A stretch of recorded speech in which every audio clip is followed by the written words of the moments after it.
नमस्कार, मैं मंजीत सिंह अपने टॉपिक फेडरलिज्म संघवाद के साथ। ये कक्षा 10वीं का नागरिक शास्त्र का अध्याय 2 है। इसका पहला भाग हम कर चुके हैं, अब हम इसका दूसरा भाग करने जा रहे हैं। पहले भाग में हमने ये बताया था कि संघवाद क्या होता है और इसकी विशेषताएं क्या होती हैं। अब इस दूसरे भाग में हम ये बताने जा रहे हैं कि भारत जो है कैसे एक संघीय देश है, यानी what makes India A federal country, कि भारत को वो कौन सी चीजें हैं जो फेडरल बनाती हैं। अब पहले लेसन में आपने पढ़ा था पावर शेयरिंग में बेल्जियम और श्रीलंका का उदाहरण लिया था। वहाँ पे ये जो दोनों देश हैं, आपको पता है कि वहाँ पर विभिन्न वर्गों के या भाषाई समूह लोग रहते हैं, और बेल्जियम ने दूरदर्शिता का परिचय देते हुए क्या किया था, आपको पता है कि उसने जो पावर थी उसको अलग अलग यूनिट के बीच में शेयर किया था, जबकि श्रीलंका ने ऐसा नहीं किया। और उन दोनों का क्या परिणाम निकला आपको पता ही है। बेल्जियम के उदाहरण से हमें देखने को मिला कि राज्य में या देश में स्थिरता और शांति स्थापित हुई, जबकि श्रीलंका में एक गृह युद्ध जैसी स्थिति पैदा हो गई थी। अब जब हम भारत की बात करते हैं, आपको पता है कि भारत का जो फेडरलिज्म सिस्टम है वो कॉन्स्टिट्यूशन बेस्ड है, कि संविधान के ऊपर आधारित है सब कुछ। अब हमारा जो संविधान था 9 दिसंबर 1946 को इसकी पहली बैठक हुई थी, यानी हमें आज़ादी मिलने से पहले ही ये बनना शुरू हो चुका था। आज़ादी हमें 15 अगस्त 1947 को मिली। लगभग एक साल कह लीजिए 7-8 महीने पहले ही ये काम हमारा शुरू हो चुका था। अब जब संविधान बन रहा था उसी समय जब आज़ादी मिली, उसके साथ साथ हमें विभाजन की त्रासदी भी झेलनी पड़ी। उस विभाजन में एक तरफ तो हमारे जो कुछ भाई थे दूसरे देश में गए, और उसके साथ साथ हमें कुछ ऐसा भयंकर मंजर देखने को मिला जिसको याद करके भी हमारा जो मन है वो सिहर उठता है। कितनी ही लाशों का ढेर अंबार हमने वहां पर देखा। अब जब ये बात करते हैं तो बात करते हैं कि ऐसा इसलिए हुआ क्योंकि कुछ लोग ये चाह रहे थे कि उनका अलग देश बने धर्म के आधार पर, और इसीलिए भारत से एक अलग देश बना पाकिस्तान, जहां पर जो मुस्लिम लोग थे वो मुसलमानों के लिए अलग से एक डिमांड कर रहे थे कि अलग से एक देश बने। अब इसीलिए जब भारत का संविधान बन रहा है तो भारतीय संविधान निर्माताओं के दिमाग में एक बात थी कि हमने भारत को एकता के सूत्र में बांध के रखना है और इसके और टुकड़े नहीं होने देने। और इसीलिए जब हम फेडरलिज्म की बात करते हैं तो भारतीय संविधान में एक भी जगह पर फेडरेशन या फेडरलिज्म शब्द नहीं आया है। वहां पर जो शब्द आया है वो आया है यूनियन ऑफ स्टेट्स, भारतीय राज्यों का संघ, यानी संघ है लेकिन भारतीय राज्यों का है, लेकिन फेडरेशन शब्द नहीं आया है। फेडरलिज्म की बात है और उसके कुछ प्रिंसिपल्स हैं जो, अगर हम बात करते हैं फेडरलिज्म की, कि भारतीय जो फेडरलिज्म है, बेशक वहां पे यूनियन ऑफ स्टेट शब्द है और फेडरलिज्म नहीं है, लेकिन जो फेडरलिज्म है वो फेडरलिज्म के सिद्धांतों पर ही आधारित है, is based on the principle of federalism. अब हम अगर बात करते हैं कि भारत अगर फेडरलिज्म कंट्री नहीं है, यूनियन ऑफ स्टेट है, तो फिर हम कैसे बताएंगे कि वाकई ही भारत जो है वो एक फेडरल कंट्री है। तो हम इसकी कुछ बातों की अगर बात करेंगे तो धीरे धीरे हमें पता चलेगा कि भारत एक फेडरल कंट्री जैसी कुछ विशेषताएं इसमें समाहित हैं। भारतीय संविधान उसकी बात करता है। अब अगर हम पहली बात करें कि भारत में जो सरकार है वो डिफरेंट लेवल्स पर काम कर रही है। अब अगर आप देखें यहां पर, ये देखिए हमने बनाया कि सबसे ऊपर सेंट्रल गवर्नमेंट है, फिर स्टेट गवर्नमेंट है, फिर लोकल गवर्नमेंट है। यानी भारत में क्योंकि पावर शेयरिंग की बात अगर आप करते हैं तो वो वर्टिकल है, एक ऊर्ध्वाधर तरीके से भारत में पावर शेयरिंग या फेडरलिज्म की बात की गई है। कैसे कि सबसे ऊपर क्या किया गया है, सेंट्रल गवर्नमेंट या केंद्रीय सरकार है जिसके पास ज्यादा शक्ति है। लेकिन सेंट्रल गवर्नमेंट ने सारा कुछ अपने हाथ में नहीं रखा, क्योंकि उसको पता है कि भारत में क्या है, अलग अलग भाषाई समूह हैं, अलग अलग कह सकते हैं अल्पसंख्यक समूह है, अलग अलग संस्कृति है, और कहीं ऐसा ना हो कि अगर सब कुछ अपने हाथ में ले लिया, सब कुछ सेंट्रल गवर्नमेंट ने, केंद्रीय सरकार ने, तो जो अलग अलग जो उसकी यूनिट है वो उससे अलग हो जाए। इसीलिए क्या किया गया कि स्टेट गवर्नमेंट्स बनाई गई हैं। सेंट्रल गवर्नमेंट के बाद स्टेट गवर्नमेंट्स यानी यूनिट्स में बनाया गया है, बांटा गया है भारत को। अब आपको पता है कि भारत में 28 राज्य हैं और वो अपने ढंग से अपना शासन आप कर रहे हैं।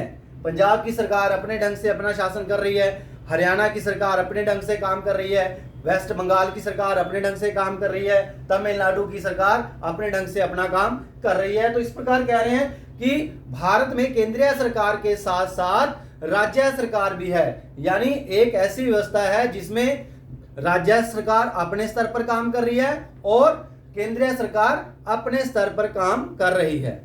लेकिन इसके साथ साथ क्या है कि भारत के कई राज्य इतने बड़े हैं कि यूरोपीय देशों से भी उनका क्षेत्रफल बहुत बड़ा है और उनकी आबादी भी बहुत ज्यादा है।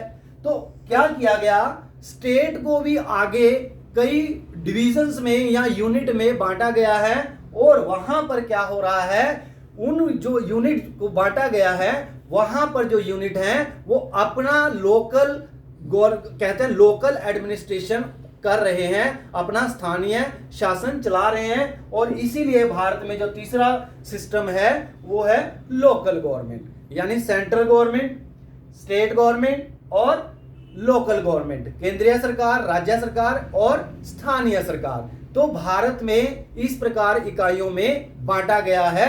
और ये देख रहे हैं जैसा कि हमने पावर ऑफ शेयरिंग में किया था कि सत्ता के जो प्रकार होते हैं अलग अलग, उसमें एक जो होता है वर्टिकल होता है, ऊर्ध्वाधर होता है, जिसमें अलग अलग स्तरों पर सरकार बनाई जाती है। अब जो अगली बात हम कर रहे हैं कि भारत कैसे है कि फेडरल काउंट्री, वो बता रहे हैं कि डिवीजन ऑफ पावर है।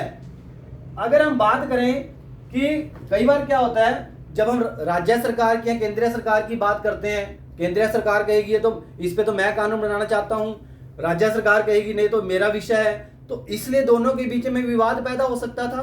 तो इसीलिए संविधान निर्माताओं ने क्या किया कि इनकी शक्तियों का विभाजन किया है कि किस विषय के ऊपर कौन सी सरकार कानून बनाएगी। और इसके लिए हमने यहाँ पे आप देख सकते हैं कि डिवीजन ऑफ पावर है, यहाँ पर 3 अलग अलग लिस्टों में किया गया है। पहला है यूनियन लिस्ट, दूसरा है स्टेट लिस्ट, तीसरा है कनकरेंट लिस्ट, यानी संघीय सूची, राज्य सूची और समवर्ती सूची।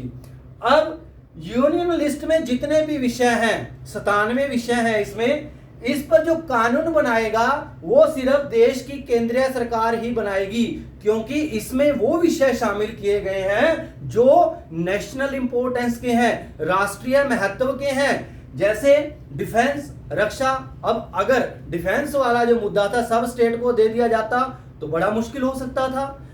एक पूरे देश में एक समरूपता रहे, इसलिए कुछ विषय जैसे डिफेंस है, जैसे कम्युनिकेशन है, जैसे करेंसी है, बैंकिंग है, फॉरेन अफेयर, दूसरे देशों के साथ संबंध बनाना, ये जो विषय है केंद्रीय सरकार में या यूनियन लिस्ट में दिए गए हैं, जिन पर कानून बनाने का अधिकार केवल सेंट्रल गवर्नमेंट को है। इसी प्रकार स्टेट लिस्ट में 66 विषयों को 66 विषयों को शामिल किया गया है और इन विषयों पर कानून बनाने का अधिकार केवल राज्य सरकार को है। पंजाब की सरकार, हरियाणा की सरकार, जितनी भी 28 राज्य की सरकारें हैं वो उस पर कानून बनाएंगी। और इनमें जो मुख्य विषय है, जैसे हम बात करते हैं एग्रीकल्चर है, कृषि है, इरिगेशन है, इसके साथ पुलिस है और लॉ एंड ऑर्डर है, कानून व्यवस्था है, इसके साथ हम कहें बात करें ट्रेड की, कॉमर्स की, ये जो विषय हैं ये अलग अलग स्टेट अपने ढंग से अपना जो है इनके हिसाब से जो भी उसका कह सकते हैं उसकी जो पावर है या उसके पास अपनी जो शक्ति है उसके आधार पर वो उन राज्यों में इन विषयों पर कानून बनाता है।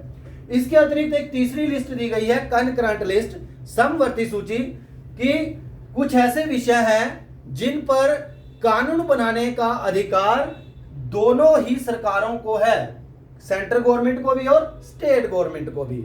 जैसे शिक्षा है, शिक्षा के ऊपर राज्य सरकार भी कानून बना सकती है और जो केंद्रीय सरकार है वो भी। फॉरेस्ट है, वनों से संबंधित, ठीक है, और जो ट्रेड यूनियंस हैं, व्यापार जो संगठन होते हैं उनसे रिलेटेड जो मुद्दे हैं उन पर दोनों सरकारें ही कानून बना सकती हैं। इसके अतिरिक्त यहां पर एक चौथी लिस्ट भी है, वो हमने मेंशन नहीं की लेकिन बताना जरूरी है, वो है रेसिड्यूरी पावर्स, अवशिष्ट शक्तियां। वो क्या होती हैं कि मान लीजिए कोई ऐसा विषय आन पड़ा जो ना तो स्थानवे केंद्रीय सरकार में जो 97 विषय हैं, ना जो राज्य सरकार लिस्ट में जो 66 विषय हैं, ना कनकरेंट लिस्ट में जो 52 विषय हैं, उनके ऊपर कोई भी ऐसा विषय आ गया जो इनसे संबंधित नहीं है, यानी कोई नया विषय आ गया। अब जो हमारे संविधान निर्माता थे वो बड़े दूरदर्शी थे, क्योंकि उनको पता है जो बदलाव है प्रकृति का नियम है, तो आने वाले समय में कुछ चेंज हो सकता है, तो इसलिए उन्होंने एक नई चीज डाल दी कि अगर ऐसा कुछ हुआ तो वहां पे क्या होगा कि एक रेसिड्यूरी पावर वाली एक लिस्ट बना दी, अवशिष्ट शक्तियां, कि अगर कोई ऐसा विषय आ गया तो उस पर कानून बनाने का अधिकार सेंट्रल गवर्नमेंट को होगा। भारत में इसलिए सेंट्रल गवर्नमेंट जो है ज्यादा शक्तिशाली है। आप देख रहे हैं कि यहां पर 97 विषय है सेंट्रल लिस्ट में, और इसके अतिरिक्त कनकरेंट लिस्ट में भी वो कानून बना सकती है, रेसिड्यूरी पावर में भी सारी की सारी जो भी विषय आ गया। जैसे रेसिड्यूरी पावर में आजकल क्या सॉफ्टवेयर, कंप्यूटर सॉफ्टवेयर है, आप ये मेरा वीडियो देख रहे हैं किस वजह से देख रहे हैं, क्योंकि कुछ ऐसा सॉफ्टवेयर सिस्टम हो गया कि आप घर बैठ करके इस वीडियो को देख रहे हैं। उस समय क्योंकि कंप्यूटर की ज्यादा बात नहीं होती थी जब 1950 में हमारा संविधान लागू हुआ, तो इसलिए ये विषय रेसिड्यूरी पावर में डाल दिया गया। तो इस प्रकार हम देख रहे हैं कि शक्तियों का विभाजन किया गया है ताकि बीच में किसी प्रकार का राज्य सरकार और केंद्र सरकार के बीच में कोई टकराव पैदा ना हो। अब इसके साथ साथ क्या है, कुछ राज्यों को स्पेशल स्टेटस दिया गया है। जैसे आपको पता है कि जम्मू कश्मीर जो है केंद्र शासित प्रदेश बनने से पहले एक राज्य था, उसको कुछ स्टेटस दिया गया था, कुछ विशेष अधिकार दिए गए थे। इसके अतिरिक्त जो पूर्वोत्तर राज्य हैं वहां पर भी कुछ राज्यों को या कुछ पहाड़ी राज्य होते हैं उनको कुछ विशेष दर्जा दिया जाता है ताकि उनको कुछ रियायतें मिल सकें। तो एक प्रकार से देख सकते हैं कि भारत में सब राज्यों को बराबर का अधिकार नहीं है, किसी को कुछ ज्यादा स्टेटस दिया गया है, कुछ ज्यादा पावर दी गई है। भारतीय जो फेडरल की हम बात सिस्टम की बात करते हैं। फिर क्या है, some units have little powers.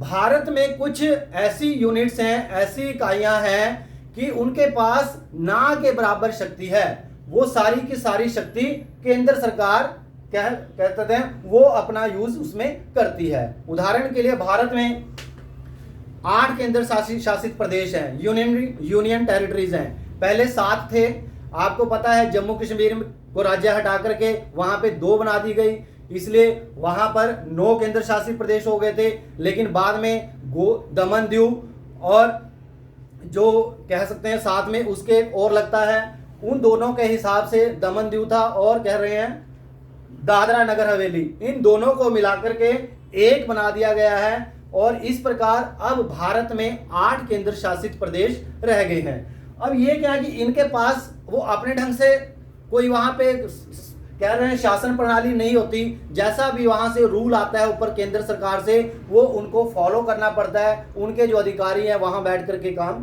करते हैं। अब ऐसा क्यों किया गया कि इनको यूनियन टेरिटरी क्यों बनाया गया, उसके 2 प्रमुख कारण हैं। पहली बात तो यह है कि ये अपने आप में इनका जो एरिया है बहुत ही छोटा है, कम है। दूसरी बात यह है कि इनकी संस्कृति किसी ना किसी ढंग से या ज्योग्राफिकली ढंग से वो अपने आप में एक अलग एंटिटी है और इसीलिए इनको अलग ही रखा गया है। जैसे आप देखें ज्योग्राफिकल भाग अगर बैकग्राउंड में जाएं तो अंडमान कैसे दूर है वहां पर, और इसी प्रकार हमारा जो लक्षद्वीप है वो भी पानी में है। तो लेकिन उसकी अपनी संस्कृति थी, वो किसी दूसरे राज्य के साथ उसको अगर मिलाते तो गड़बड़ हो सकती थी, इसलिए उसको अलग से ही एक दर्जा दे दिया गया जिसको यूनियन टेरिटरी या केंद्र शासित प्रदेश का नाम से जाना जाता है। अब इसके साथ साथ क्या है कि जो शेयरिंग ऑफ पावर है, यहां पर हम डिवीजन ऑफ पावर की बात कर रहे थे। अब ये नहीं है कि केंद्र सरकार कह दे कि यहाँ पे जो एक विषय है उसको मैं अपने यानी राज्य सूची में जो विषय है उस पर मैं कानून बनाऊंगा, ऐसा नहीं हो सकता। कॉन्स्टिट्यूशन इस बात की मनाही करता है, यानी इजाजत नहीं देता कि जो केंद्रीय सरकार है अपनी मर्जी से ऐसा कर लेगी, नहीं। अगर कुछ ऐसा है कि विषय जरूरी है जिसपे केंद्र सरकार कानून बनाना चाहती है तो उसके लिए संविधान में संशोधन करना पड़ेगा, और ऐसे विषयों में संविधान में संशोधन करने के लिए एक कठोर पद्धति को अपनाना पड़ता है। जैसे पहले जो हमारी देश की पार्लियामेंट है, संसद है, वो कानून पास करेगी अलग अलग हाउसेज में 2/3 बहुमत से। 2/3 बहुमत वहां पर पास होगा, राज्यसभा में, फिर लोकसभा में, फिर उसके बाद जितने राज्य हैं उनमें से आधे से एक अधिक, यानी भारत में 28 राज्य हैं तो लगभग 14 + 1 15 राज्यों की स्वीकृति होगी, तभी उस विषय को चेंज किया जा सकेगा। अन्यथा जैसे सिस्टम चल रहा है वैसे ही रहेगा, एक तरफा ये कह सकते हैं सेंट्रल गवर्नमेंट कुछ नहीं कर सकती। इसके अतिरिक्त जो है कि रोल ऑफ जुडिशरी, यहां पर जो भारत में फेडरल सिस्टम है उसमें जो ये कह सकते हैं न्यायपालिका है, उसका जो रोल है बहुत ही महत्वपूर्ण है। अगर मान लीजिए किसी विषय को लेकर के दोनों के बीच में विवाद हो जाए या कोई ऐसी बात आ जाए, तब जो न्यायपालिका है वो इंटरप्रेट करेगा, वो व्याख्या करेगा कि क्या चीज सही है क्या गलत है। इसलिए भारत में न्यायपालिका का रोल जो है बहुत ही बड़ा है और एक महत्वपूर्ण स्थान रखता है। इसके बाद जो अंतिम बात है कि वो है फाइनेंशियली ऑटोनॉमी। राज्य सरकार को और केंद्रीय सरकार को अलग अलग बताया गया है कि वो जब अपना प्रशासन चला रहे हैं, अपनी सरकार चला रहे हैं, तो उनको पैसा कहां से मिलेगा। एक कमीशन बनाया गया है जो इसी बात के लिए है कि वो देखता है कि जितना पैसा इकट्ठा हुआ है उसमें से कितना पैसा राज्यों को जाएगा, कितना केंद्र सरकार के पास जाएगा, कितने कौन सा टैक्स लगाया जाएगा। ये सारे का सारा सिस्टम यहाँ पर लागू है, उसी ढंग से ही यहाँ पर ये काम हो रहा है। अगर आप बात करें तो देखें कि भारत जो है यूनियन ऑफ स्टेट है, लेकिन फिर भी यहाँ पर राज्यों को भी कई अधिकार दिए गए हैं, उनके आकार को देखते हुए, उनके कल्चर को देखते हुए, उनकी संस्कृति को देखते हुए और भी कई बातें हैं। और उसके आधार पर हम देख रहे हैं कि भारत का जो फेडरल सिस्टम है एक बहुत ही अच्छे ढंग से काम कर रहा है, और इसीलिए कह सकते हैं ये एक सक्सेसफुल फेडरल सिस्टम है। क्योंकि 1947 के बाद देख रहे हैं हम कि बेशक भारत में राज्यों के साथ दूसरा राज्य जुड़ा, लेकिन भारत की जो एकता और अखंडता है वो बनी हुई है। तो इसी के साथ हमारा ये टॉपिक खत्म हुआ। धन्यवाद।